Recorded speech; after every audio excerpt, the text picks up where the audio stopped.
अस्सलाम वालेकुम Pakistan, your watching जीत की सोच में हूं हसैन लियाकत। आज मुकाबला हुआ ऑस्ट्रेलिया से नीदरलैंड्स का और एक बार फिर ये वन साइडेड मुकाबला हुआ। ऑस्ट्रेलिया ने पहले खेलते हुए 99 रन बनाए 8 विकेट के नुकसान पर, जबकि जवाब में नीदरलैंड्स की पूरी टीम 99 रन बनाकर 90 रन बैग पार्डन बनाकर आउट हो गई। और उन्होंने 21 ओवर का खेल खेला था। अभी 29 ओवर बाकी थे, लेकिन उससे पहले ही मुकाबला ख़त्म हो गया। और क्या खूबसूरत खेले पहले वार्नर और उसके बाद मैक्सवेल, जिन्होंने आज वर्ल्ड कप की तेज तरीन सेंचुरी लगाई, 40 गेंदों पर 100 रन बनाए। और ये दुनिया के पहले बल्लेबाज है जो कि 41वें ओवर में आए और उन्होंने 50 ओवर के अंदर अंदर अपनी सेंचुरी मुकम्मल की। काश इस तरह की गेम पाकिस्तानी भी खेलें और पाकिस्तानी भी इसी तरह के छक्के लगाएं इसी तरह की टीम्स के खिलाफ। लेकिन हमारा रिकॉर्ड ये है कि हम श्रीलंका के खिलाफ खेले तो वो भी 48वें ओवर में जाके हमने वो रन चेस किया। और उसके बाद अफगानिस्तान के खिलाफ जब हम हारे वो भी 48वें ओवर में। और नीदरलैंड के खिलाफ जो पहला मैच हम खेले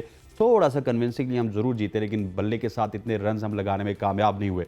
और देखा जाए तो इस टूर्नामेंट में सिर्फ पाकिस्तान के ही वो मुकाबले हैं जिसमें पाकिस्तान की टीम मुकाबलों को 48 ओवर तक लेके गई। हालांकि जितने भी बाकी मुकाबले देखें तो कोई भी ऐसा मुकाबला नहीं है जो नेल बाइटर हुआ हो।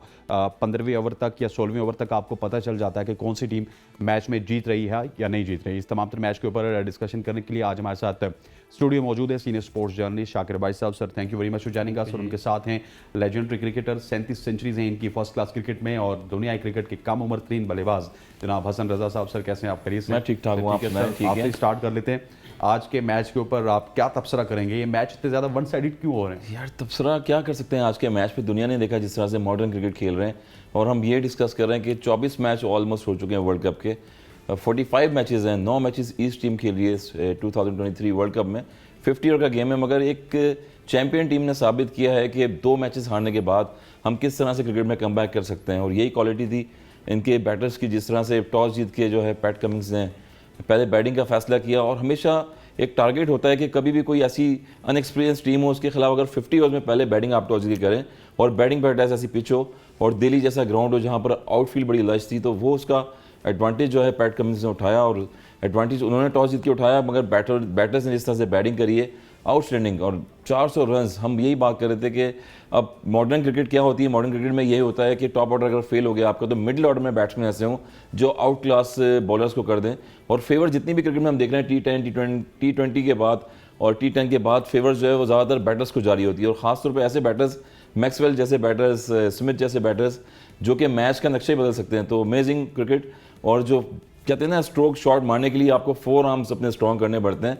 तो 4 आर्म्स के लिए मैक्सवेल को क्रेडिट जाता है कि उन्होंने अपने जो है 8 छक्के और 9 चौके लगाए अपनी इनिंग्स में। 40 बॉल्स पे 106 रन की इनिंग खेली। तो मेरे ख्याल में इस टूर्नामेंट की आउटस्टैंडिंग इनिंग है अभी तक और हाईएस्ट रन भी किए हैं। तो उन्होंने साबित किया है कि मॉडर्न क्रिकेट और छक्के जो लगाने हैं वो किस तरह से लगाने हैं। और 2 शॉट तो ऐसे थे, अगर प्रोड्यूसर साहब हमारे दिखा दें, वो 2 शॉट जो फास्ट बॉलर पे उन्होंने जो है वो रिवर्स शॉट पे मारे हैं। अमूमन जितने भी दुनिया के बैटर्स हैं वो स्पिनर पे मारते हैं क्योंकि स्पिनर पे टाइम मिल जाता है आपको शॉट मूव करने का, मगर उनके रिफ्लेक्सेस, आई कोऑर्डिनेशन बॉल पे इतनी तेज थी कि फास्ट बॉल पर उन्होंने 2 फील्डर अंदर रखे हुए थे और वहाँ पर जो छक्के लगाए।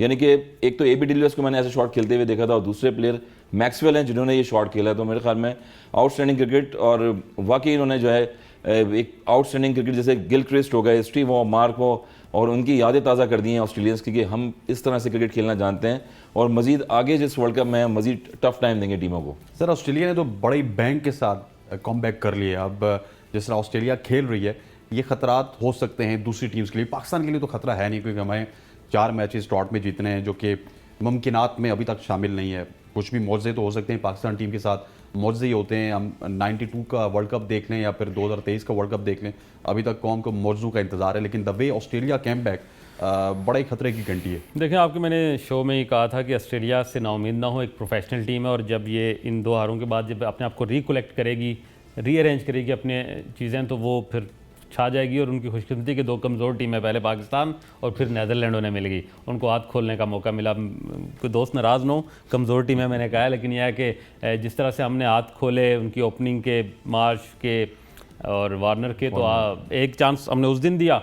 इन्होंने आज वार्नर को एक chance run out easy miss कर दिया, उसने तबाही कर दी। और फिर मैक्सवेल ने तो आज जो है वो थोड़ा सा जो अभी तक उस सैर में थे डिकॉक की बैटिंग की, आज उसने वो वो मतलब नई मेमोरी में डाल दी। क्या लगता था जैसे आप हाईलाइट्स देख रहे हैं। शाकिर भाई फिटनेस लेवल देखा आपने, जिस तरह उनके फोरआर्म्स यार उसके फोरआर्म्स के साथ साथ उसके जो शोल्डर मैंने देखा है, जिस तरह आपने अभी जो बात की कि जिसने इम्प्रोवाइज किया, मतलब स्पिनर के लिए तो आपके पास टाइम है, लेकिन जिस तरह से उसने इस आई हैंड कोऑर्डिनेशन बताती है कि उनका कितना नेट में वो वक्त गुजारते हैं, कितना वो प्रैक्टिस करते हैं, क्योंकि ये चीज़ प्रैक्टिस के बगैर नहीं आती। इतने अरसे से क्रिकेट खेल रहे हैं, लेकिन उस तरह नहीं है कि आपने नेट करना है, नहीं मैं अपनी मर्ज़ी से जाके नेट करूंगा, ये वाली बात नहीं है उन लोगों में। उनमें वो पूरा अपना वक्त देते हैं, और यही प्रोफेशनल अप्रोच होती है टीमों की कि जब उन पर थोड़ा सा वो हार्ड टाइम आता है तो फिर अपने आप को रीऑर्गेनाइज करते हैं। यही प्रोफेशनलिज्म है कि आप फिर प्लान बी के साथ आते हैं। जब आप प्लान बी के साथ आते हैं वो क्लिक करता है, और आपने मुझे नहीं लगता ऑस्ट्रेलिया को रोकना किसी के बस में होगा, क्योंकि जिस तरह से उनके तमाम बॉलिंग तो उनकी वैसी अच्छी करी थी। अब आज के मैच में आप देखें 2 सेंचुरी 250 में, मतलब तमाम टॉप ऑर्डर मिडिल ऑर्डर ने परफॉर्म किया है। और ये जब इस तरह टीमें परफॉर्म करेंगे 400 फिर पीनट लगता है, 400 रन को बड़ा स्कोर नहीं लगता जब इस रिदम के साथ, इस पेस के साथ। वही है कि पहले आप ये हम अफ्रीका के साथ देख रहे थे कि वो अपने इनिंग्स को 3 पोजीशन में डिवाइड करते हैं। वो स्टार्ट करते हैं वनडे से, मिड में जाकर वो T20 शुरू कर देते हैं, और आखिरी 10 ओवर T10 खेलते हैं। यही काम आज ऑस्ट्रेलिया ने किया है। ये वो अप्रोच है, ये वो मॉडर्न क्रिकेट है जो पाकिस्तान या बाकी जो टीमें जो परफॉर्म नहीं कर रही वो मिस कर रही हैं। बहरहाल आपको मुबारक हो, आपने उनकी रंग की शर्ट भी पहनी ऑस्ट्रेलिया की जीत की खुशी में, तो आगे इंशाल्लाह आगे बेहतर करेगा। लेकिन ऑस्ट्रेलिया ने बहरहाल वो साबित किया कि they are professionals, they are one of the best team in the world. वो वाकई 4-5 टाइम के वर्ल्ड चैंपियन तो किसी वजह से हैं, और उन्होंने जिस तरह से कम बैक किया इस फैबुलस। अच्छा सर, नीदरलैंड के खिलाफ अच्छा खेले, पाकिस्तान के खिलाफ अच्छा खेले, लेकिन ये क्या कब वक्त होगा कहना कि ये जो न्यूजीलैंड की टीम है या फिर इंग्लैंड के साथ खेलेंगे तो कैसा खेलेंगे, क्योंकि थोड़ी सी कंपैरेटिवली पाकिस्तान भी उस तरह की फॉर्म में मौजूद नहीं है इस वक्त। अगर मुझे तो एसोसिएट मेंबर से भी कमज़ोर टीम लग रही है जैसा पाकिस्तान की बॉलिंग परफॉर्म कर रही है, और आज नीदरलैंड भी क्योंकि एसोसिएट मेंबर है, तो कोई तगड़ा मुकाबला हो सकता है आगे ऑस्ट्रेलिया को, क्योंकि अभी तक तो ऑस्ट्रेलिया ने जो फॉर्म हासिल की है वो पाकिस्तान से और नीदरलैंड से हासिल की। देखें बीच में अभी अपसेट हुए हैं मैचेस में, स्पेशली इंग्लैंड की टीम देखें बिल्कुल बिखरी हुई नजर आ रही है। उसमें जो रूट टॉप बैटर्स हैं, और इंग्लैंड का हेडक्वार्टर कहा जाता है क्रिकेट का, चैंपियन भी रह चुकी है 50 ईयर्स में, और वाहिद इंग्लैंड की टीम है जिन्होंने इस मॉडर्न क्रिकेट में 3 फॉर्मेट अपने बनाए हुए थे, उसमें 50 ओवर्स, T20 और टेस्ट मैचेस, मगर फिर वो आउट ऑफ फॉर्म जा रहे हैं सारे बैटर्स, उस तरह से फिनिशेस नहीं कर रहे हैं। जॉस बटलर पे सारा दारोमदार है, वो भी बैकफुट पे जाके खेल रहे हैं, आउट हो रहे हैं, तो एडजस्ट नहीं कर पा रहे इंग्लैंड की टीम। तो मेरे ख्याल में ऑस्ट्रेलिया ने जो पहला इंडिया का मैच हुआ था उसमें टर्निंग पिच बनाई गई थी, होम कंडीशंस थी, वहाँ पर मुश्किलात हुई, उसके बाद फंसाया गया, उनको ट्रैप किया गया, कि उसके बाद 2 मैचेस हो गए, तो वहाँ से उनको पता लगा है। और स्पेशली पाकिस्तान से जब मैच हुआ था, वो सामने जब कैच छोड़ा है, और वहाँ से फिर जब टीम उठी है एकदम से, और उसके बाद उठती चली गई, जिस तरह से आज उन्होंने अगली टीमों को गिरा दिया है। मेरा ख्याल है कि ऑस्ट्रेलियन ऐसे हैं कि उनकी मिसाल ये है कि ना कोई कोच बड़ा उनका नाम में नज़र आएगा आपको, ना कोई मैनेजमेंट कभी नज़र आएगी, वो इसलिए कि मेंटल लेवल उनका, ग्रासरूट लेवल उनका स्ट्रक्चर इतना स्ट्रॉन्ग होता है कि वो एक पॉजिटिव चीज़ पे जाते हैं, बस डू एंड डाई वाले पे जाते हैं, और वो डू एंड डाई नज़र आ रहा था बैटिंग में भी और बॉलिंग में भी। वो डिसीजन मेकर हैं वो बहुत ज़्यादा, और उसको फिर इम्प्रोवाइज़ करते हैं वहाँ पर जाके, जहाँ पर एशिया कप हो गया, चैंपियंस ट्रॉफी हो गई, वर्ल्ड कप हो गया, तो वो प्लान करते हैं उस मुताबिक कि कंडीशंस क्या कह रही हैं। तो कंडीशंस यही कह रही थी कि 2 मैचेस से वो शल से निकले, उसके बाद आके जो कमबैक किया है वो सबके सामने नजर आ गया कि आने वाली मैचेस में भी मुझे लग रहा है कि ये टफ टाइम देंगे, क्योंकि इनके पास ऑप्शन डगआउट में अगर बैठे हुए हैं तो वो भी बहुत ज़्यादा हैं। ग्रीन को देखें, आज चांस दिया, स्टोनिस को बाहर बिठाया, और ऑप्शन बॉलिंग में भी हैं, बैटिंग में भी हैं, जहाँ से एक 11 प्लेयर्स का जो है स्क्वाड बन गया है इनका। और बैटिंग में भी देखें आप, तो एक मैच में मैक्सवेल को जो है नंबर 3 पे भेजा था, उसके बाद फिर आज 5वें नंबर पे जाके भेजा उन्होंने। मीन्स कि उनको कॉन्फिडेंस लेवल पता है कि छोटी टीमें जब टॉस हारती हैं तो हमारे पास डेथ में ऐसी बैटिंग है 5-6 पे कि हम पूरे मैच का नक्शा बदल सकते हैं। तो यही वो क्वालिटी बैटिंग थी, यही वो प्लानिंग थी, तो मेरे ख्याल में मुश्किल हो जाएगा आगे अगली टीमों के लिए। शाकिर साहब, आज नीदरलैंड्स की मैं टीम को देख रहा था, उन्होंने बहुत ही कमाल की फील्डिंग की, अपार्ट फ्रॉम डेड कैच। आज जिस तरह देखिए कि वर्नर मर्वी ने 2 कैचेस किए, एक कैच तो रिवर्स हो गया, अंपायर ने डिसीजन एक ही एंगल से देखा और रिवर्स कर दिया, लेकिन दूसरा कैच भी जो स्मिथ का उन्होंने किया बहुत ही आउटस्टैंडिंग था, और फील्ड में बहुत जान मारते हुए नजर आ रहे हैं नीदरलैंड की टीम। अगर इनका किसी और टीम, कोई कमज़ोर टीम के साथ मुकाबला हो तो कम से कम 40 से 50 रन तो ये फील्ड में बजाते हैं। मेरे ख्याल है वार्नर वाला अगर रन आउट में भी वो कामयाब हो जाते, कर जाते, तो शायद ये 400 वाला टारगेट उनको ना भी मिलता, और अगर ये टारगेट उनको 300 के राउंड आउट होता तो टीम ये 90 पे भी ना आउट होती, क्योंकि ये कुछ प्लान करके जाती। लेकिन जब आप 400 का फट्टा लगाओ बोर्ड पे, तो फिर आपको आपके प्लान सारे शटर हो जाते हैं, फिर आपका ये है कि जाके मारना है, कुछ भी करना है, खेलना है, और इसमें उन्होंने विकेट्स दे दी। नीदरलैंड की टीम के अंदर बहरहाल पोटेंशियल नज़र आ रहा है, उनको ज़रूरत है कि वो जाएँ, उनका जो बोर्ड है अपना डोमेस्टिक स्ट्रक्चर कायम करे, वहाँ पर अपने क्रिकेट को जो है वो एक तरह का ग्रास रूट लेवल पे, क्योंकि Netherland is a team of Netherland जो है उनकी जो बेसिक खेल है वो हॉकी है। मतलब आप एम्स्टर्डम में हम गए, एम्स्टर्डम जैसे एक शहर में कम से कम 50 हॉकी पिचेज़ हैं, पूरे पाकिस्तान में उतनी नहीं है। तो उनका जो जिस तरह ऑस्ट्रेलिया का भी हम गए तो ऑस्ट्रेलिया में भी क्रिकेट फॉलोइंग इतनी नहीं है, वो फुटी उनका बैन खेल है जिसके पीछे दीवाने हैं। फुटबॉल है, हॉकी है, अपना जो उनका जो ऑस्ट्रेलियन स्टाइल फुटबॉल है जिसको फुटी कहते हैं, इवन ये MCG में भी क्रिकेट कम और फुटी ज़्यादा खेली जाती है, मेलबर्न क्रिकेट ग्राउंड में भी। तो ये एक उनका अपना एक स्ट्रक्चर उस तरह से, मतलब वो खेल है जो उनकी प्राइम खेल नहीं है, उसमें भी परफॉर्म कर रहे हैं ऑस्ट्रेलियन। तो नीदरलैंड को भी थोड़ा सा वहाँ जाके अपना, क्योंकि इस वक्त भी 3-4 प्लेयर उनकी शायद साउथ अफ्रीका से आए हुए हैं, जो 3 प्लेयर अफ्रीका से लीग भी खेलते रहे, और फिर हमारे जो एशियन लड़के भी 2 खेल रहे हैं। तो डच जो यूथ है उसको अगर क्रिकेट के साथ इन्वॉल्व किया जाए, पोटेंशियल इनके अंदर है। सबसे अच्छी बात यह है कि लोगों की बात यह है कि प्रोफेशनल है, बहुत ज़्यादा प्रोफेशनल है, और सबसे अच्छी बात है कि इनकी जो बॉडी स्ट्रक्चर है, जो इसकी ग्रोथ है, अच्छी खुराकें हैं, अच्छी। और वहाँ लोगों को मैं क्योंकि वहाँ गया हूँ, 90% लोग साइकिलिंग करते हैं। आपको गाड़ी रोड पे बहुत कम नज़र आती है, कोई साइकिलिंग कर रहा होगा, कोई भाग रहा होगा, मतलब हर वक्त वो फिजिकल एक्टिविटी में होते हैं। इसके बड़े अच्छे जिस्म उनके बड़े अच्छे हैं, बड़े सॉलिड। अगर क्रिकेट में उनको एक अच्छा प्लेटफॉर्म मिल जाए और अच्छे उनके जो एक स्ट्रक्चर बन जाए डोमेस्टिक, जिस तरह पाकिस्तान या सब कंटिनेंट में है, इस तरह के स्ट्रक्चर वहाँ मिल जाए तो वो हमसे ज़्यादा बेहतर परफॉर्म करेंगे। उनके अंदर पोटेंशियल ज़्यादा है, उनके अंदर जो है वो मैं समझता हूँ कि वो एक स्पोर्ट्स की एक विल होती है ना एक टीम के अंदर, स्पोर्ट्स को सीरियस लेते हैं, एज अ नेशन एंजॉय भी करते हैं। शाकिर भाई बर्डन नहीं लेते ज़्यादा, जिस तरह बर्डन होता है आपके पास, क्या हमें एक परफॉर्मेंस होगी तो अगली परफॉर्मेंस में क्या हो जाएगा, और बाद में शायद मैं कंट्री के लिए कहीं खेल पाऊंगा, नहीं खेल पाऊंगा, बहुत सारी चीजें हमारे दिमाग में। और उनकी एज अ नेशन भी तो उनको लोग उनके लिए अगर कोई उनसे कोई हार जीत हो जाती है तो उनके पीछे हमारे जैसे लोग पड़ भी नहीं जाते हैं ना, जिस तरह हम अपनी टीम के पीछे हाथ धो के पड़ जाते हैं। तो ये भी उनके लिए एक पॉजिटिविटी है। तो छोड़ना क्रिकेट है ना, हॉकी तबाह की, स्नोकर तबाह की, आपने स्क्वॉश तबाह की, तो ओढ़ना पिछोड़ना जब क्रिकेट होगा तो उनके पीछे पड़ेंगे। क्रिकेट अगर नीचे चली जाती है तो हमारी बाकी गेम्स फिर ऊपर आएंगे। इसका मतलब ये हुआ, हम चाहते हैं बेशक क्रिकेट नीचे जाए, हमें ओलंपिक्स गेम में ऊपर आना चाहिए। अच्छा, माशाल्लाह, बहुत अच्छी अच्छी बातें करते हैं। ओलंपिक्स में तो क्रिकेट आ गई है। मैच समरी देख लेते हैं, मैच समरी के बाद वापस, क्योंकि पहले सेगमेंट में हम बिल्कुल पाकिस्तान के ऊपर बात नहीं करेंगे, अगले 2 सेगमेंट हमने पाकिस्तान के ऊपर रखे हुए हैं, क्योंकि जो भी आता है तो उसको गम बुलाने के लिए पाकिस्तान पे बात जरूर करनी पड़ती है। Australia versus Netherland, Australia put 399 for 8 in 50 overs. Glenn Maxwell 106 in 44 deliveries. What a knock that was. David Warner 104 in 93 deliveries. Steve Smith was looking fantastic, लेकिन बड़ा ज़बरदस्त कैच किया वेन मॉर्वी ने 71 in 68 डिलीवरीज। मार्स लेवशाइन, ये अच्छा है आज के, लेवशाइन भी 62 रन बनाने में कामयाब हुए 47 गेंदों पर। अगर नीदरलैंड की बात की जाए तो वीबेक ने 74 for 4 और डिलीडी ने 115 for 2 in 10 overs। Aryan dot 59 for 1 in 7 overs और इसके साथ साथ मैक्रीन ने 64 for 0 in 10 overs। नीदरलैंड्स की बात की जाए तो 90 पे उनके 10 आउट हो गए, पूरी की पूरी टीम को चलता कर दिया और विक्रमजीत सिंह 25 रन बना सके और निदा मनूरू जो कि पहले न्यूजीलैंड की तरफ से काफ़ी क्रिकेट खेले हैं लेकिन न्यूजीलैंड की तरफ से डेब्यू नहीं कर सके, 14 रन बनाए इन्होंने। स्कॉट एडवर्ड्स कैप्टन 12 रन बनाने में कामयाब हुए और इसी के साथ अगर एडम जिम्पा की बात की जाए 8 रन के बस 4 विकेटें, ये होता है spin department. Mitchell Marsh 19 for 2 in 4 overs, PAT Cummins 14 for 1 in 4 overs, Josh Hazlewood 27 for 1 in 6 overs। Australia won by 309 run. Sir, world cup की हिस्ट्री के सबसे बड़े टोटल से उन्होंने हराया नीदरलैंड्स को और इफ एंड बट्स का खेल अब खत्म हो चुका है। अब अगर वो कोई मैच हारेंगे और पाकिस्तान 4 मैच जीतेगा तो फिर पाकिस्तान पहुंचेगा। अगर पाकिस्तान अपनी रफ्तार से अगर 4 मैच जीत भी गया कि ये अल्लाह अल्लाह करके 47-47 ओवर्स में, तो हम नेट रन रेट पे भी बाहर हो सकते हैं। नेट रन रेट पे भी बाहर हो सकते हैं, बिल्कुल। हमने शुरू में ये सोचा नहीं था कि इतने मैचेस हम खेल रहे हैं अपने और 5 मैचेस खेल रहे हैं जिसमें हम हार भी रहे हैं और जीत भी रहे हैं। हमें नेट रन का पता ही नहीं है कि हम नेट रन किस तरह से चला रहे हैं। हमारा टॉप ऑर्डर जो है वो या तो 71 रन के एक प्लेयर सेट होकर आउट हो रहा है, उसके बाद 68 पे जैसे अब्दुल्ला शफी हो गया वो आउट हो रहे हैं, इमाम उल हक जैसे हैं वो आउट हो रहे हैं बीच में।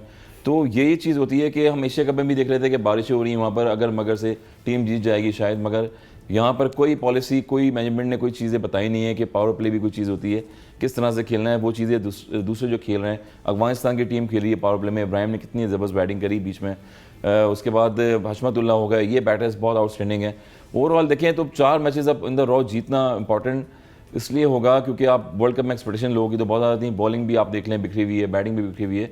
ओवरऑल अब साउथ अफ्रीका से मैच, हर मैच में 4 मैचेस में उन्होंने 350 से ऊपर रन किए हैं। तो अब यही होगा कि टॉस जीतेगी अगर साउथ अफ्रीका क्या पहले बैटिंग करेगी और बॉलर्स आपके वही सामने आएंगे, या कुछ चेंज ऑफ पेस करेंगे आप बॉलिंग में, या शफलिंग करेंगे पाकिस्तान टीम में? तो ओवरऑल देखें, ये मैच के बाद पता लग जाएगा कि पाकिस्तान की टीम किस तरफ जा रही है, किस राह पे गामजन है अभी। चलें जी, यहाँ पर वक्त हुआ चाहता है एक शॉर्ट से कमर्शियल ब्रेक के बाद वापस आएंगे तो अपने दोनों ही पैनलिस्ट से पूछेंगे कि पाकिस्तान की टीम किस डगर पे जा रही है और क्या अगले 4 मुकाबले पाकिस्तान जीत सकती है। नहीं, stay with us. Welcome back to show. Break पे जाने से पहले हसन रजा साहब ने भी बात छेड़ी कि क्या हम 4 मुकाबले जीत सकते हैं या नहीं। अगला मुकाबला हमारा एक दिन बाद है, कल नहीं तो परसों मुकाबला है साउथ अफ्रीका के साथ, उसके बाद बांग्लादेश, देन न्यूजीलैंड एंड सबसे आखिर में हम इंग्लैंड से खेलेंगे और इंग्लैंड भी डाउन एंड आउट है। क्या हम ये पहले 3 मुकाबले जीतेंगे, किस स्ट्रेटेजी से जीतेंगे और जो टीम के हालात हैं, जो टीम की ओपनिंग के हालात हैं, मिडल ऑर्डर के हालात हैं और स्पेशली पाकिस्तान की जो सुपरस्टार बॉलिंग थी जो कि पूरी दुनिया में बेहतरीन जानी जाती थी, और पाकिस्तान के खतरनाक बॉलर शाहीन शाह अफरीदी, उसके साथ हसन अली और हारिस रऊफ लेजेंडरी, उनकी कारकर्दगी को देखते हुए क्या हम ये कारनामा सर अंजाम दे सकते हैं या फिर हमारे स्पिनर्स उसामा मीर और शादाब खान हमें मैच जितवा सकते हैं, या फिर कोई चमत्कार या मौजे का इंतजार किया जाए? जी शाकिर साहब। देखें, 2 दिन में हमने बड़ी मायूसी की बातें कर ली, तो मैं कहता हूँ कि कौम जुड़ी रहे वर्ल्ड कप से और कोई उम्मीद की बातें करें। मेरा ख्याल ये 4 टीमें जो साउथ अफ्रीका है, इंग्लैंड है, न्यूजीलैंड है और बांग्लादेश, ये ऐसी टीम है जिसे पाकिस्तान ने बार हार रहा है। कोई ऐसा मुश्किल नहीं है कि कोई ऐसा माउंट एवरेस्ट है, अफगानिस्तान को भी 6 दफा माउंट एवरेस्ट है जो हम सर नहीं कर सकते। मुझे 2019 की याद है, पाकिस्तान इसी तरह जिस तरह अफगानिस्तान से आ रहा है ना, वहाँ वेस्ट इंडीज़ के खिलाफ पहले मैच में 100 रन पे आउट हो गए, 105 रन पे, लेकिन उसी ग्राउंड में 1-2 दिन बाद उन्होंने इंग्लैंड को बुरी तरह हराया था। तो पाकिस्तान टीम जब दबाया जाता है तो ये बाउंस बैक करती है। लड़कों में कोई यकजहती को गैरत का मादा होगा जो शायद दोबारा फूल वो खिल जाए। लड़के तो जंग लड़े ना बाबर आजम से। मेरा ख्याल है कि कोई उम्मीद रखनी चाहिए। और मैं अफ्रीका जिस तरह वो 400 के फट्टे लगा रही है, उनकी तो मतलब 400 रन उनके लिए जस्ट अ पिनट, कोई बात ही नहीं है, मजाक में 400 कर रहे हैं। लेकिन इसमें पाकिस्तान की उम्मीद ये है हमें कि पाकिस्तान को टॉस जीतनी है, पाकिस्तान को टॉस जीतकर पहले बैटिंग करनी है। अगर तो आपने दे दी, अगर अफ्रीका पहले बैटिंग कर गया, अफ्रीका पहले बैटिंग करे तो 400 से कम हमें नहीं लगाना जो हमारी बॉलिंग की परफॉर्मेंस है, फिर हमारा मुश्किल है। लेकिन अफ्रीका चेस करते हुए चौक होती है ये टीम। इसने मतलब वो नेदरलैंड के खिलाफ चौक हुई ना। हाँ बिल्कुल, सऊद ने और रिजवान ने पार्टनरशिप लगाई थी। नहीं, मैं साउथ अफ्रीका की बात कर रहा हूँ। अच्छा, मैं साउथ अफ्रीका को चेसिंग में कमज़ोर समझता हूँ। ये अगर पहले बैटिंग मिल जाए तो शेर हैं और स्कोर कर जाते हैं। तो पाकिस्तान को अल्लाह करे हम टॉस जीतें और हम एक सेंसिबल फैसला हो, हमारी एक तो कम्बिनेशन अच्छा जाए। अब मुझे नहीं पता कि क्या आगा को आना चाहिए किसी स्पिनर की जगह, नहीं ये बड़ा इंपॉर्टेंट। लेकिन पाकिस्तान कौम जो देख रही है हमें, उन्हें हम उम्मीद ये दिलाते हैं कि इन टीमों से हम 12 जीत सकते हैं। और पाकिस्तान जब टीम गिरती है तो वापस उठती है, बड़ा बाउंस बैक करती है। हमें पूरी उम्मीद है कि पाकिस्तान अपने 4 मैच जीतेगा। जो शाकिर साहब कह रहे हैं पाकिस्तान चेंज करना पड़ता है। हसन भाई, जो शाकिर साहब कह रहे हैं कि पाकिस्तान की टीम जब गिरती है तो उठती है, लेकिन जो टीम में हालात हैं, जब आपका कप्तान आके प्रेस कॉन्फ्रेंस में ये बोलता है कि ये जो हमारे फील्डर हैं जब फील्डिंग कर रहे होते हैं तो कुछ और सोच रहे होते हैं, इनके दिमाग में कुछ और चल रहा होता है। फिर एक दिन वो कहता है कि हम नई गेंद के साथ अच्छी बॉलिंग नहीं कर रहे। इसी नई गेंद को वो शाहीन शाह अफरीदी की जब इंजरी थी उनको साथ खिला रहे थे तो उसको 6-6 महीने डिफेंड करते रहे। खबरें ये आ रही हैं कि पाकिस्तान कैंप में इस वक्त 4 कप्तान हैं, इमाम उल हक, रिजवान, शाहीन और बाबर, ठीक है जी, और सारे ही कप्तानी की जंग में लगे हुए, बाबर के बेस्ट फ्रेंड भी। सो इन हालात में क्या हम साउथ अफ्रीका के साथ मैच जीत सकते हैं? देखिए, चेंजेस होनी चाहिए बीच में। आपके पास डगआउट में अगर बैठे हुए प्लेयर, जमान खान अभी बैठे हुए हैं, हारिस की जगह मेरे ख्याल में जमान को आना चाहिए। और जब आपसे आउट नहीं हो रहे, परफॉर्मेंसेज नहीं हो रही हैं, थोड़ा शफल करें। दूसरी टीमें भी तो कर रही हैं। जमान को फिर इंजरी करनी पड़ेगी ना किसी की, हसन भाई। अब इंजरी करें, शदाब की भी तो की ना हमने, रेस्ट दिया था, उसके बाद फखर की भी तो की थी आपने। जमान जो है बेसिकली ट्रैवलिंग रिजर्व्स में, हाँ ट्रैवलिंग रिजर्व में, स्क्वाड में नहीं तो है। कर लें। जब तक आप किसी की इंजरी नहीं करेंगे तब तक वो इन नहीं हो सकते। तो कर देना इंजरी, ज़ाहिर पता कर दें। आप नहीं कर सकते क्या? हारिस रऊफ की कर सकते हैं जिस तरह से कंसिस्टेंट। लेकिन जमान भी तो लाहौर कलंदर के है ना, और वो लाहौर कलंदर के हैं। जो चांसेस मिले हुए, जो प्लेयर जहाँ के हैं वही खेलेंगे। अब पाकिस्तान का मामला है, अभी फ्रेंचाइज लाहौर कलंदर का या किसी टीम का नहीं है, क्योंकि पाकिस्तान को जीतना हर हाल में ये मैच तो आप वो जो खूबसूरत अपने फास्ट बॉलर साथ रखा हुआ है उसके लिए आप क्यों नहीं रेकमेंड करते कि वसीम जूनियर को? वो 2 दफा फील्डिंग में भी आ गए। मैं हैरान हूं उसको अपने प्लेइंग 11 में किस लिए रखा है। उसके बाद शदाब फील्डिंग में आए थे, मैच से बाहर थे, 12 ओवर फील्डिंग में वो आ गए। एक्स्ट्रा सर्विसेज अच्छी देते हैं। नहीं तो आप जो भी देते हैं सर्विसेज अच्छी बनाते हैं वो शाकिर साहब। फिर एक दफा देखा था वीडियो में वो मसाज भी कर रहे थे नसीम। लेकिन पर जुल्म जो हुआ है ना सर, ट्रैवलिंग रिजर्व में नहीं होना चाहिए था। इब्रार को 15 स्क्वाड में होना चाहिए था। ट्रैवलिंग रिजर्व में आप इसको रख लें, जूनियर को। मेरे लिए बड़ी मतलब हैरानकुन बात है ये, हैरानकुन बात है कि आप जो है वो अपनी टीम कम्बिनेशन बना रहे हैं और जरा सा भी कोई इनोवेशन उसमें नहीं नजर आ रहा। मैं लोग कह रहे हैं पाकिस्तान टीम परफॉर्म नहीं कर रही, मैं कहता हूँ पाकिस्तान टीम अपनी जो उसकी सलाहियत है उससे बढ़ के परफॉर्म करे, उनकी काबिलियत ही इतनी है भाई, बाकी टीमें अब बहुत ग्रो कर गई हैं। इन मैं कहता लड़कों हूं जी की कि इतनी आज सलाहियत है, आपने सबसे खूबसूरत बात कर दी हमारे मतलब पास। इनसे मतलब मुझे आप जो है वो कराएं तो मेरी अगर एवरेज ही 100 रन या जो 120 या 125 की बॉल कर सकता, आप मुझसे कैसे एक्सपेक्ट करें मैं 250 की या 150 की ले जाऊंगा। बॉल पाकिस्तानी टीम अपनी कैपेसिटी, उनकी जो सलाहियत है, जो उनकी कैपेबिलिटी है, उसके मुताबिक परफॉर्म कर रही है। बाकी टीमें ज़रा अच्छी तगड़ी आ गई हैं। हमने जो टीम सेलेक्ट की है, अब बाबर आजम को भी हम सारा ही दोष नहीं दे सकते यार। बाबर आजम क्यों नहीं दे सकते सर? मैं सारा गिनवाऊं उसके जरा? जिम्मे नहीं मैं लगा गिनवाऊं सकते, जरा? देखिए ना सर मेरी बात देखिए, सुनिए। इस बोर्ड में- नहीं, इस आप बोर्ड मेरी- में देखें। सर आप मेरी बात सुनिए एक मिनट। बाबर आजम को 2019-20 में कप्तान बनाया गया। सरफराज को जब हमने बाहर निकाला तो 28 उसने टी20 जीते हुए थे, 32 में से सिर्फ 4 टी20 वो हारा था। ठीक है जी, हमने 2019 की बेस पे उसको बाहर बना दिया। पॉलिटिकल रीजंस थी, हमें पता है कि प्राइम मिनिस्टर ऑफिस से ये ऑफर गई थी कि टॉप परफॉर्मर को आपको कप्तान बनाना चाहिए। फिर जब वो कप्तान बने उसके बाद थोड़े अरसे बाद वो सेंचुरीज लगाना स्टार्ट हो गए, स्टार्टअप आ गया। स्टार्टअप आने के बाद वो फिर इस तरह करते थे कि टीम लिख के देते थे आपके दोस्त वसीम साहब को, मोहम्मद वसीम साहब को। उसमें ना एक आध बंदा वो सिफारिश कर लेते थे, यार ये शान मसूद है, रख दो, फलाने की सिफारिश आई है। ठीक है जी, 14 में एक अपना ऐड करके एक आध निकाल देते थे। ये तो चक्कर होता रहा। आपने टीम बनने नहीं दी, आपने स्पिनर आने नहीं दिए, आपने फास्ट बॉलर आने नहीं दिए, आपने मिडल ऑर्डर आने नहीं दिया, आपने ओपनर आने नहीं दिए। जब आप सारी चीजें कर रहे थे तो रिस्पॉन्सिबिलिटी तो आप सारी तैयारी इस वर्ल्ड कप के लिए हो रही थी। जब आप माशाल्लाह आप वर्ल्ड कप के लिए जा रहे हैं, वर्ल्ड कप से पहले आपके पास एशिया कप की बुरी परफॉर्मेंस मौजूद थी। तो सिलेक्शन कमेटी जब नई बनी, जो क्रिकेट मैनेजमेंट कमेटी बनी, जो नए चेयरमैन आए, इन्होंने क्यों नहीं जिम्मेदारी ली? देखें, हर बंदा अपनी सीट बचाने के चक्कर में था। इंजमाम उल हक ने क्यों तब्दीलियां नहीं की? इंजमाम उल हक को करनी चाहिए थी, इसलिए तब्दीली नहीं की, गले मेरे पड़ेगा।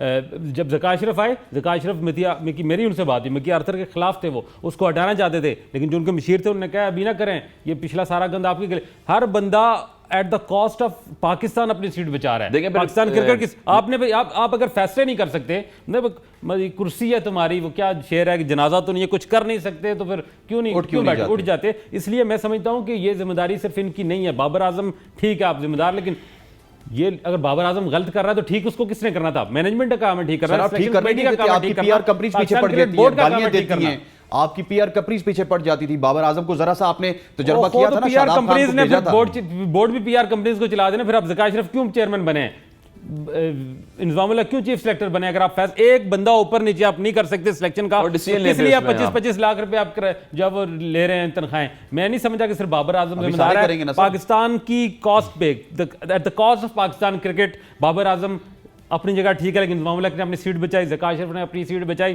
किसी ने ये नहीं सोचा कि एक टीम जो भी कहते हैं ना बाबर आजम ने दोस्ती यारी निभाई।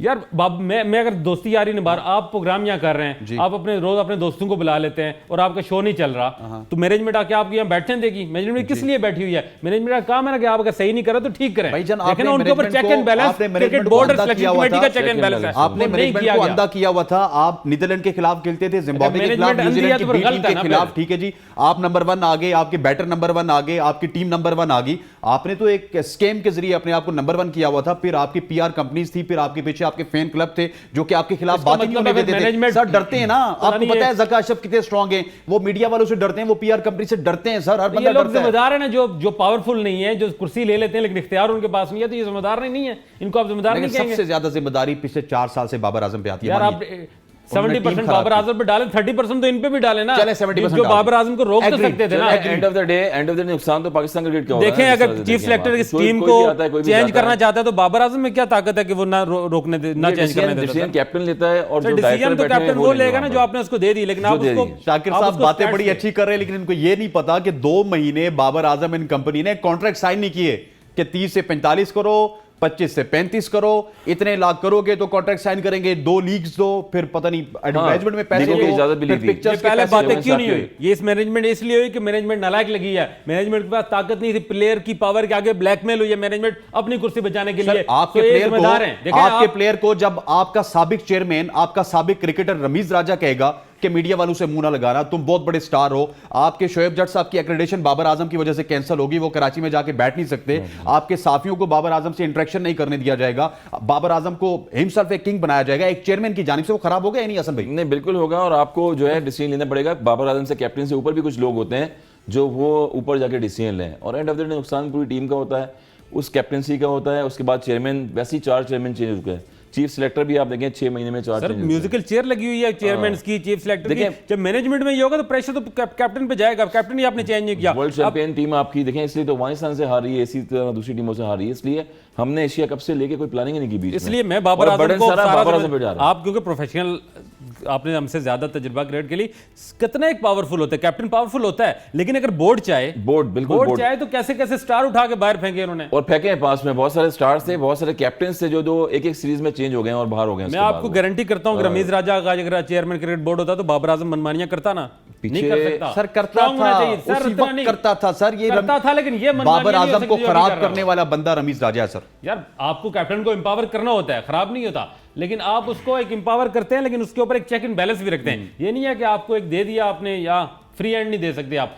हाँ, फ्री हैंड उस वक्त दे सकते हैं जब वो परफॉर्म कर रहा है। अरे भाई, जो आप इसकी तो परफॉर्मेंस, उसकी जो सिलेक्शन है वो परफॉर्म नहीं कर रही, नहीं कर रही है, रिजल्ट उसके नहीं आ रही, आपके you are उस there to वक्त के check and- chairman Babar Azam को डिफेंड किया करते थे कि ये हमारा वे ऑफ क्रिकेट है, जिस तरह हम खेलते हैं चौकों पे, दुखियों पे, सिंगल पे, डिफेंड किया करते थे। ये हमारा वे ऑफ क्रिकेट है, खुशदिल तुम्हारा प्लेयर है, आसिफ अली तुम्हारा प्लेयर है, हैदर अली तुम्हारा प्लेयर है। भाई यार वो किधर परफॉर्म गए? नहीं किए तो निकाल दिए ना, जिन तीनों के नाम लिए निकाल दिए हमने, निकाल दिए, निकाल आउट दिए ऑफ तो- नोवेयर निकाल दिए, तो मजीद हसन अली बेहतर को आउट लाते। ऑफ नोवेयर ले आए, फहीम अशरफ को आउट ऑफ सर नोवेयर ले 50 आए। ओवर गेम हमने खेला नहीं है, T20 हम खेल रहे हैं और लीगों में भी जा रहे हैं, वहाँ T20 ही होती है। तो यही प्रॉब्लम है कि 50 ओवर्स के गेम में आपको फील्डिंग में खड़ा रहना पड़ता है, बॉलर्स ने 10 ओवर फेंकने होते हैं, उसके बाद 3 पावर प्ले होते हैं। मॉडर्न क्रिकेट है, यही चीज़ें हैं, बार बार हम पिछले 3-4 साल से बोल रहे हैं कि हर प्लेयर की अपनी एबिलिटी होती है लीगों में खेलने के लिए। हैदर अली को आपने कितना खिलाया T20 में, आसिफ अली कहते हैं कि वो मैं रोज़ 300 छक्कों की प्रैक्टिस करता हूँ, वो छक्के T20 में काम आते हैं। T20 में काम आते हैं, टेप बॉल में 50 ओवर्स practice काम नहीं करते हैं, I आते। 50 ओवर्स में काम नहीं आते। 50 ओवर्स में आपको पूरा प्लान बनाना पड़ता है, जिस तरह से साउथ अफ्रीका की टीम ने बनाया हुआ है, जिस तरह से ऑस्ट्रेलिया की टीम ने बनाया हुआ है। जो आपके बेंच पे भी प्लेयर बैठे हुए हैं वो भी रिप्लेसमेंट पे ऐसे हैं। इसने हसन अली की बात की ना, अब देखें ना, हसन अली हमारे इस वक्त सबसे बेस्ट परफॉर्मर है, Best ठीक है? performer है। हमारे वर्ल्ड कप प्लान में वो शामिल ही नहीं था।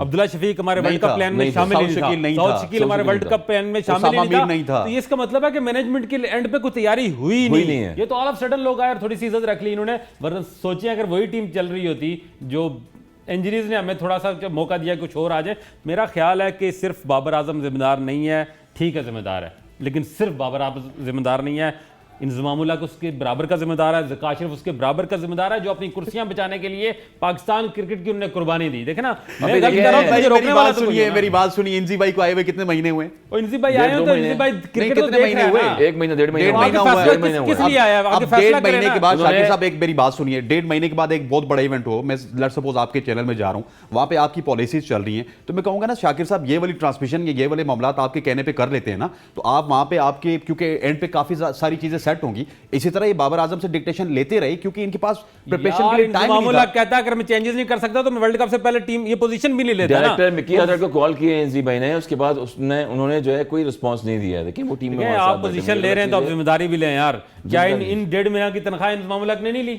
ली है ना, हाँ, तो सैलरी फिर तो परफॉर्म सारे नहीं ले करे, रहे होते हैं। डायरेक्ट अच्छी टीम सेलेक्ट करता। इस हमारे क्रिकेट स्ट्रक्चर में मौजूद इस वक्त जो प्लेयर की लॉट है, इंजमामुल्ला से बेहतर किस पोटेंशियल, मतलब सबको जानता है इंजमामुल्ला, या इंजमामुल्ला बेहतर जानता है या इंजमामुल्ला जानता है या हफीज जानता है। ये लोग क्यों नहीं फैसला ले सके? यूनुस खान, आप लोगों को हफीज नहीं छोड़ के पता। चला गया ना, थे। हफीज के दो का कहने पे आपने फैसला- सरफराज को नहीं इमाम भी रखा, हटता हफीज के कहने पे आपने इमाद वसीम को नहीं रखा, हफीज छोड़ के चला गया। नहीं, इमाद वसीम वगैरह नहीं, सरफराज की हद तक बात ठीक है। इमाद वसीम इज स्पॉइलर, वो इनको लेके जो हफीज ने आगे फिर टीम क्यों खराब कहा है थी, कि वो बाबर खराब आजम थी। को माफी मांगनी चाहिए इमाद वसीम से कि वो उसको क्यों नहीं लेके गए? इसी वजह से कहा ना, ये 2 बंदों की वजह से वो नाराज हुए थे। नहीं, इमाद एक वसीम तो- के जाने ना जाने से कोई फर्क देखिए नहीं एक तो पड़ता कराची किंग्स में साथ भी खेले थे दोनों प्लेयर्स, उनकी हेजिटेशन अंडरस्टैंडिंग भी कुछ ठीक नहीं थी। लास्ट पीएसएल जो गुजरा so- है, पीएसएल में कराची किंग्स 9 मैचेस हारी थी कंटिन्यूस में, अहमद वसीम भी खेल रहे थे, बाबर आजम भी खेल रहे थे।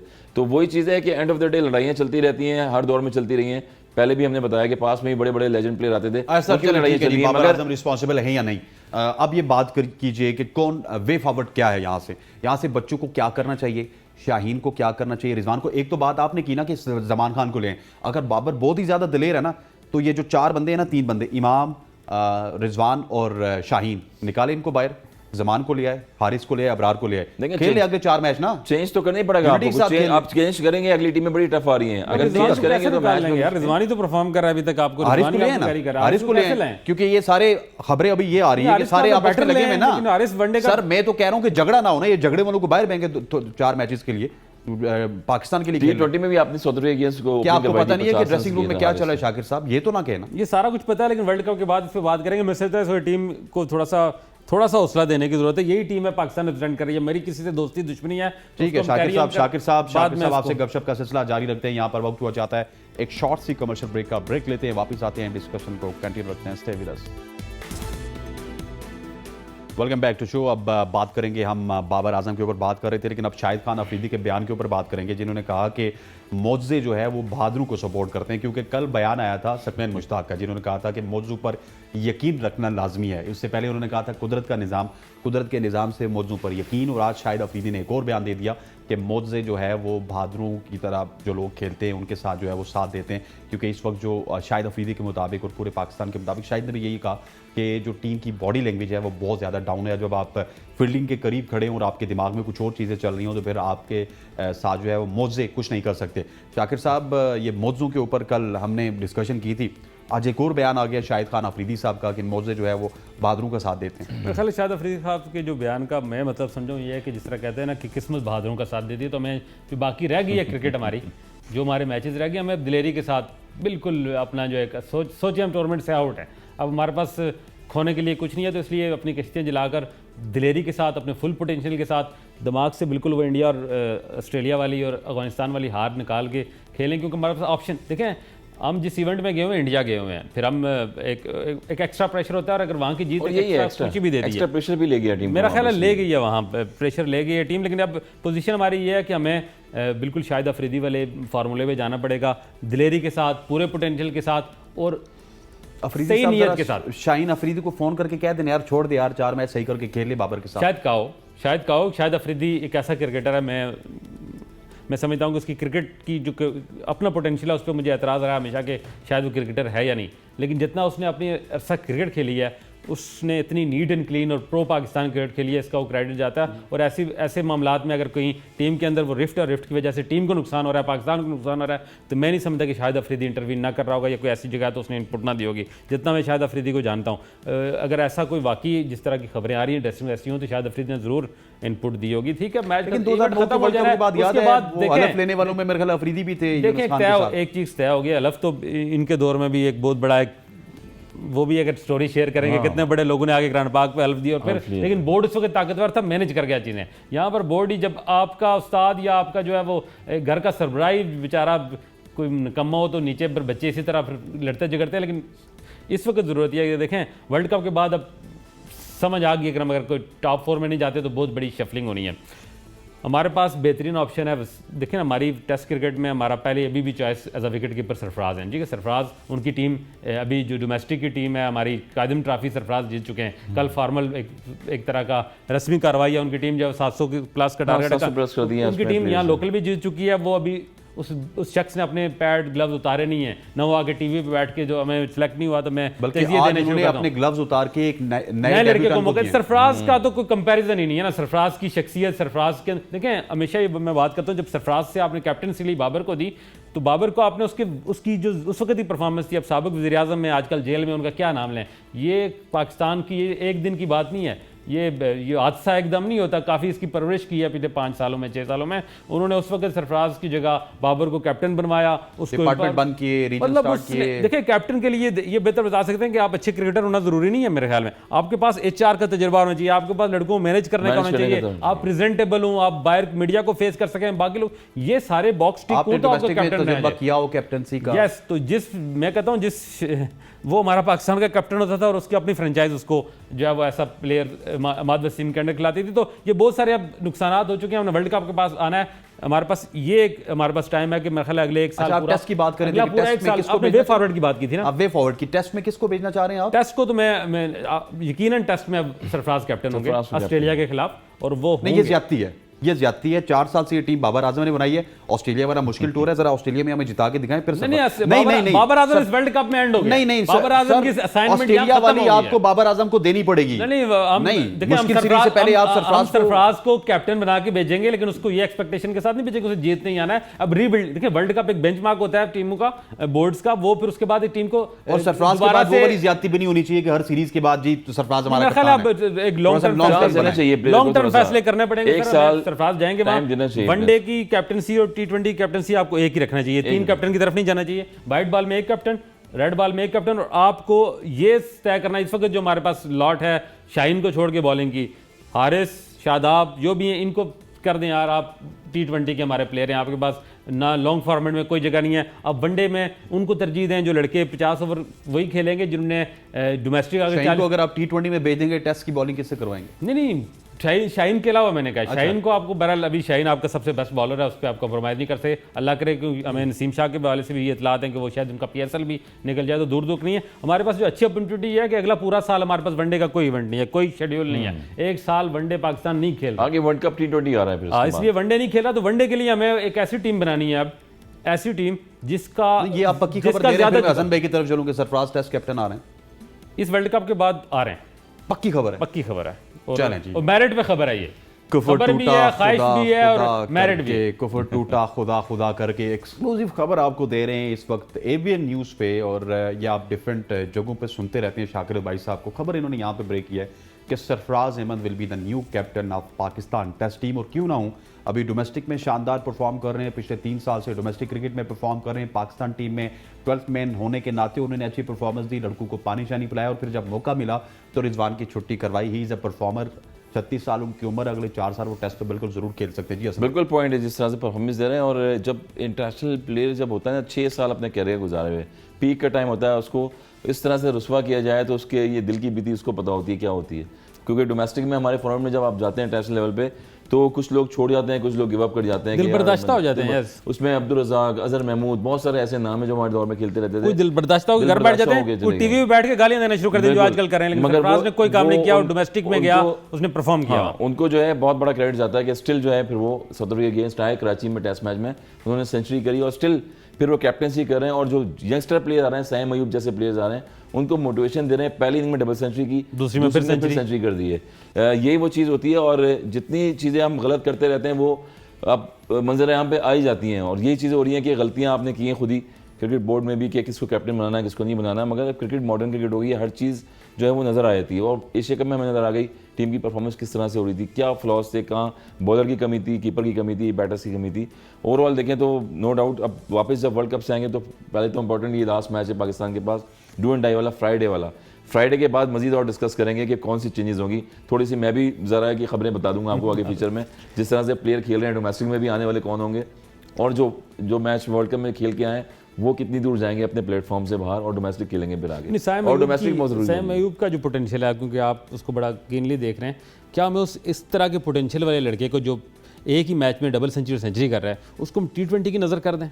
देखिए 50 ओवर्स गेम में खिलाना चाहिए आपको, और T20 तो स्लॉगर गेम है ना, उसमें स्लॉगर उसे नहीं बनाना जिसमें पोटेंशियल है, किस स्लॉगर में जब चाहे आप शॉट मार दोगे उसमें आउट भी हो सकते हो, जब चाहे वो एक दिन आता है परफॉर्मेंस करके एक्स्ट्राऑर्डिनरी आपको परफॉर्मेंस दे दो। हर कोई बूम शाहिद अफरीदी होता है, 37 बॉलों पे सेंचुरी मारी है, और उसके बाद एक ही बार मारी है, वो एक ही बार मारी है, वहाँ से 4-5 सेंचुरियाँ की, उन्होंने 6 सेंचुरियाँ की हैं उसके बाद। मगर खेलते रहे, एज ए बॉलर भी खेले, बैटर्स भी खेले, मगर दिलेरी से खेले। आप जिस तरह बात कर रहे थे, तो वो दिलेरी अब के प्लेयरों में नहीं है, वो डबल माइंडेड खेल रहे होते हैं क्रिकेट। तो शाहिद अफरीदी ऐसे थे प्लेयर, वो एक ही फ्लो से खेलते थे, और सिलेक्शन कमेटी बहुत सारी आई, उनको ड्रॉप किया गया कि यार ये बॉलर खेल रहे हैं या बैट्समैन खेल रहे हैं, मगर खेल गए 350 से 400। उनकी मैनेजमेंट अच्छी थी सर। पाकिस्तान के क्रिकेट को तो एक किस्म का बैटिंग के हवाले से उन्होंने तबाह किया है। हर बंदा शायद अफरीदी बनना चाहता था, और अभी तक क्रिकेट स्टेबल नहीं हो सकी सर। क्रिकेट स्टेबल नहीं हो सकी, मगर जो हमारे प्लेयर्स थे, सीनियर्स थे, वो भी थोड़े छुपते थे ना फास्ट बॉलर पे, उस टाइम पे डरते भी थे, बीच में थोड़ा डर लगता था उनको, तो वो इसलिए बेचते थे कि ऊपर से अटैक हो जाए ताकि मिडिल में आके हम खेल लेंगे। ये भी एक टेक्निक होती है, तो उसी वजह से। सर आपने बात की, सरफराज अहमद की बात कर दी, लेकिन अब जो लड़के हैं क्या ये वापस जल्द होंगे, नहीं होंगे? बॉडी लैंग्वेज से बिल्कुल नहीं लग रहा, प्रैक्टिस सेशन में उतना जल नज़र नहीं आ रहे, एक अलग कोने पे खड़ा होता है, दूसरा अलग कोने पे खड़ा होता है। उस दिन बाकायदा शाहीन शाह अफरीदी रिजवान और शादाब के पास आए, बाबर की कोई शिकायत लगाने, उनकी लिपसिंग से पढ़ा जा रहा था कि वो उनकी शिकायत लगा रहे थे, वो जिस साइड पे खड़े थे। तो अब इतने 3-4 दिनों में क्या वापस ये जल्द होंगे, पाकिस्तान के लिए खेलेंगे, अपनी इज्जत के लिए, पाकिस्तान की इज्जत के लिए थोड़ी देर के लिए अपनी अना को साइड पे रख के खेल लें, शायद जीत जाए अफ्रीका से? यार ये होना पड़ेगा। देखें पाकिस्तान की 25 करोड़ आवाम की उम्मीदें इन्हीं से वाबस्ता हैं। मैं अक्सर कहता हूँ कि पाकिस्तानी कौम जो है वो क्रिकेट को एज अ खेल तो नहीं फॉलो करती। हमारा जो दिल, गुर्दे, फेफड़े सब क्रिकेट के साथ ही जुड़े हुए हैं, इस कौम के साथ जुड़े हुए हैं, इस टीम के। मैं समझता हूँ कि मैं इसी प्रोग्राम में बैठ के वर्ल्ड कप से पहले बार बार मिन्नतें तरले करते थे हम क्रिकेट बोर्ड की कि सरफराज को आप टीम के साथ ट्रैवल करवाएं। ये बच्चे सारे सरफराज के हैं, ये जितने भी इस वक्त स्टार बने हुए हैं ना, सरफराज के सामने स्टार नहीं है। ये जो इस वक्त इतनी जो ड्रेसिंग रूम का माहौल ख़राब हो रहा है, जो रिफ्ट है, यकीन माने सरफराज होता तो ये 50% कम अज़ कम होती है, अगर बिल्कुल जीरो ना होती, क्योंकि उसका बड़ा हमने उसको पिछले मैं उसको पहले भी हमने देखा कैप्टन प्लेयर से काम लिया जाता है सर, उससे पॉलिट तरीके से वो सर एक ट्रैवलिंग, ये नहीं कि आप लड़ाइयां करें, चीजें करें, टीम को लड़ाना एक और आर्ट है। सरफराज इस टीम के साथ एक ट्रैवलिंग प्लेयर के साथ साथ मेंटोर होता है वो, इनको जहां भी लड़के खराब करते कम से कम ये तो है ना उसकी इज्जत तो करते हैं, उसकी बात सुनते हैं। 6 साल कैप्टनसी की है, अजहर अली, असद शफीक, जितने कितने सारे नाम है, सारे बच्चे, बाबर आजम, जब हमारी होम सीरीज दुबई में होती थी, शाहीन शाह अफरीदी को जब मार पड़ती तो सरफराज कैप्टन होता था, जाके अभी मैं कल वीडियो भाग के बच्चा हाथ मुंह पे देखिए ना, कीपर एक एंड से होके और बॉलर के पास जाना और हर बॉल के बाद भाग के जाना, तो ये बच्चे सरफराज की कदर करते थे। ये बहुत गलत फैसला हुआ था सरफराज को साथ ना भेजना, अगर सरफराज साथ होता तो इतनी रिफ्ट भी ना होती, इतना ड्रेसिंग रूम का माहौल भी खराब ना होता। थोड़ी सी मिस्टेक उनकी भी हुई है, क्योंकि सरफराज जो है ना वो डाउन दौड़ आना शुरू हो गए बैटिंग में। देखिए आपको जब क्रिकेट खेलनी पड़ती है तो दिलेरी से खेलनी पड़ती है। नहीं, मैं वो नंबर उन्होंने बैटिंग में 5 6 7 नीचे कर दिया, वो लंबी, वो तो बहुत टेक्निकल बात बना रहा था ना, वो टीम बना रहा था। हमारा पीछे चला जाऊं, हमारा सवाल ये है कि आपने हारिस को साथ भेजा ना, हारिस पूरा टूर्नामेंट खेलेगा? नहीं खेलेगा, एक मैच भी नहीं खेलेगा। रिजवान 104 के बुखार में भी मैच नहीं छोड़ता, ठीक है। तो हम चाहते थे कि हारिस की जगह आप सरफराज को भेज दें जी। देखें एक उसने साथ जाना था बवक्ते जरूरत तक, बाकी कुछ हो जाए जिंदगी तो, और सरफराज इज कंप्लीट। हारिस से आप सरफराज को फार बेटर कंपेयर कभी नहीं कर सकते, नहीं कर सकते, बिल्कुल भी नहीं कर सकते। ये इतना बड़ा ब्लंडर था कि सरफराज को टीम में। एक सवाल और करूंगा फिर अगले मैच की तरफ चलेंगे, लेकिन मीनवाइल शफकत साहब जरा मुझे नाम बताइएगा आज के विनर का, क्योंकि अभी तक वो पहुंचा नहीं है। सर जी ये बताइए कि फखर जमान, दोनों से सवाल है, फिर अगला मैच को थोड़ा सा मैं टच करना चाहता हूँ। फखर जमान बैक आगे आ चुके हैं इंजरी के बाद, तो क्या उनको मौका मिल सकता है? साउथ अफ्रीका की जिस तरह की क्रिकेट है, साउथ अफ्रीका अगर बहुत बड़ा टोटल लगा जाता है तो ये इमाम के बस की बात नहीं है, क्या मैं अच्छा उसको जाना चाहिए, तो मैं ख्याल है ये रिस्क लेना चाहिए। और सर कोई आए या कोई जाए, मैच जीतना बड़ा जरूरी है। बस मैच जीतना उस गेम प्लान में फखर को लाना चाहिए। मेरा प्लेयर है, मैच विनर है, क्या समझते हैं अभी इमाम ने तो 50 वैसे भी अच्छा सर, वो 50 वालों वाले नहीं चाहिए ना, 50-20 वालों वाले तो कर रहे हैं। 2 मैचेस में फखर जमान खेले, वो 2 मैच पाकिस्तान जीत रहा है। जी हाँ, लेकिन मैं कहना वो बात कर रहे हैं कि फखर ने, इमाम ने 50 किए, हमें 50 बालों वाले 50 नहीं चाहिए, तो 50 वाला 70 वाला 50 बालों वाले चाहिए, 70 वाला 50 खेल सारे ऐसे रहे, 50 वाला 50 करे, फिर सब अफ्रीका को कह रहा है तो मैं 20 बालों वाला 50 चाहिए, 30 वाला चाहिए। फिर अब्दुल्ला शफी है, वही अटैकिंग खेल रहा होता है, इसलिए हमें फखर को लाके अटैक करना चाहिए ना, हमारे पास तो अब रिस्क ही लेना है ना। हम समझते हैं कि अटैक करके साउथ अफ्रीकन बॉलर जो हैं फखर जमान की स्लॉट में बॉल देंगे। वो मेरा ख्याल है कि क्योंकि अभी फखर जो है वो बाकी टीमों के माइंड से आउट है, कि शायद वो प्लान इमाम के लिए कर रहे हो, तो अगर फखर आ जाता तो ये भी एक थोड़ा सा उनके लिए सरप्राइज हो सकता है। बस बहुत बड़ा टास्क है। और फिर हमने ये कहा कि अगर आप ये डू एंड डाई वाला मैच है, देख लीजिएगा हमारे पास अब गलती की गुंजाइश नहीं है। पाकिस्तान की पहले बैटिंग भी हुई तो जो साउथ अफ्रीकन अटैकिंग बॉलिंग है वो भी बहुत आउटस्टैंडिंग है, क्योंकि वो सर कल का मैच बता दीजिए, बड़ा इंपॉर्टेंट मैच है, थोड़ा सा डिस्कस कर ले तो उसके साथ श्रीलंका वर्सेस इंग्लैंड, और कुछ भी देख सकते हैं जिस तरह की फॉर्म इंग्लैंड की है और जिस तरह की फॉर्म श्रीलंका की लगी हुई है। और एक श्रीलंका के लिए प्लस पॉइंट मैं समझता हूँ ये है कि एंजली मैथ्यूज़ वापस आ चुके हैं, और उनकी वापसी यकीनी तौर पर थोड़ा सा हौसला अफजा ज़रूर है जो यंग लॉट है इस वक्त श्रीलंका की। तो कैसा देखते हैं कल के मैच को? मैच अच्छा होगा। मैं हमेशा पहले भी मैंने कहा कि एशियन कंडीशन में मैं जो है श्रीलंकन टीम को ही फेवर करूँगा इंग्लैंड के खिलाफ, और मेरी दुआ भी है कि श्रीलंका जीत जाए, क्योंकि इंग्लैंड का हारना हमारे लिए, हमारी जो आगे की जो एक सफ़र है उसमें ज़रूरी है। नहीं, ऑस्ट्रेलिया का हारना भी जरूरी था, वो तो ठीक है, लेकिन जो अब जो आ रहा है उसकी बात करेंगे। यहाँ मैं तो समझता हूँ कि इंग्लैंड को थोड़ा सा कॉन्फिडेंस मिले, इंग्लैंड यहाँ पे मैच मारे ताकि आगे जाके ऑस्ट्रेलिया को एक मैच मार दे। मेरा ख्याल है यहाँ अगर गिरेंगे तो ज्यादा गैरत खाएंगे ऑस्ट्रेलिया के साथ, ऑस्ट्रेलिया के साथ उनका match Pakistan rival Pakistan India, तो इसलिए यहाँ से गैरत खाएंगे, गिरेंगे तो ज्यादा अच्छा उठेंगे। मेरा ख्याल है वो जरूरी हो जाएगा। Sri Lanka versus Netherland experience wise जो देखें तो इंग्लैंड की बात कर रहे हैं, इंग्लैंड वर्सेस श्रीलंका का इंग्लैंड एक्सपीरियंस वाइज इंग्लैंड के पास एक्सपीरियंस ज्यादा है, क्योंकि जो रूट जैसे प्लेयर हैं, लिविंगस्टोन है, जो भी जैसे ऑस्ट्रेलिया की तो मैच नहीं कर रहे ना, कॉम्बिनेशन नहीं बन रहा। जब आपका एक बड़े वर्ल्ड कप में कॉम्बिनेशन नहीं बनता तो आपकी नंबर 1 टीम पाकिस्तान की तरह किस तरह लेट जाती है? कॉम्बिनेशन जीतने के लिए इनको जो है एक टीम जीत चाहिए होती है। उसके बाद ऑस्ट्रेलिया का देखें आप, जिस तरह से वो मैच बैक टू बैक हारे हैं, उसके बाद उन्होंने कम बैक किया है। तो इंग्लैंड ऐसी टीम है और हेडक्वार्टर, और इंग्लैंड और चैंपियन भी रह चुकी है 50 ईयर्स गेम की, तो मेरे ख्याल में एक्सपीरियंस जो है वो श्रीलंका के पास कम है। इंग्लैंड जो है कम बैक करेगा वापस कल के मैच में और आउटस्टैंडिंग करेगा कल मैच में। सर वैसे टॉस के ऊपर फिर डिपेंड करेगा ना मैच सारा, और पहली बैटिंग में हमने देखा है कि जिस भी टीम ने की है वो एक ह्यूज टोटल बोर्ड पे लगा देती है। एक पाकिस्तानी वो टीम थी जिसने 345 प्लस चेस किया था श्रीलंका के खिलाफ, अदरवाइज अगर 300 प्लस स्कोर लगा हो तो अभी तक हमें वन साइड मुकाबले 15वें ओवर तक आपको पता चल जाता है कौन सी टीम जीत रही है कौन सी हार रही है। नहीं, ये विकेट्स ही इस तरह की बनाई गई और विकेट ज़्यादा डिमांड भी है, वहाँ के बैटिंग विकेट्स ही बनाई गई हैं ज़्यादातर सारी। जहाँ उनको ज़रूरत थी ऑस्ट्रेलिया को फंसाना था वहाँ उन्होंने थोड़ा सा स्पिन ट्रैक बनाया, बाकी तो इंडियन सारे 400 रन बनाना मजाक तो नहीं यार, दूसरे मैच में 400 रन बन रहे हैं। तो ऑन टेबल ऑन पेपर तो ज़ाहिर है इंग्लैंड बहुत स्ट्रांग है, बहुत बड़े बड़े मैच विनर है उस टीम में, क्लिक नहीं कर रहे वो और बात है। लेकिन श्रीलंका ने भी जिस तरह हमारे खिलाफ 350 रन बनाए, फिर अफ्रीका का भी चेस करने के लिए उनकी अच्छा एक इंटेंट शो हो रहा था कि जो है वो श्रीलंका व अफ्रीका का बड़ा टोटल चेस करने जा रही थी। तो इवन मुकाबला है, लेकिन मैं थोड़ा सा फेवर करूंगा श्रीलंका को। ख्वाहिश भी कौन है, जीत रहा है कल? मुझे लगा श्रीलंका जीत रहा है। इंग्लैंड इंग्लैंड जीत रहा है जी। इंग्लैंड, श्रीलंका और इंग्लैंड।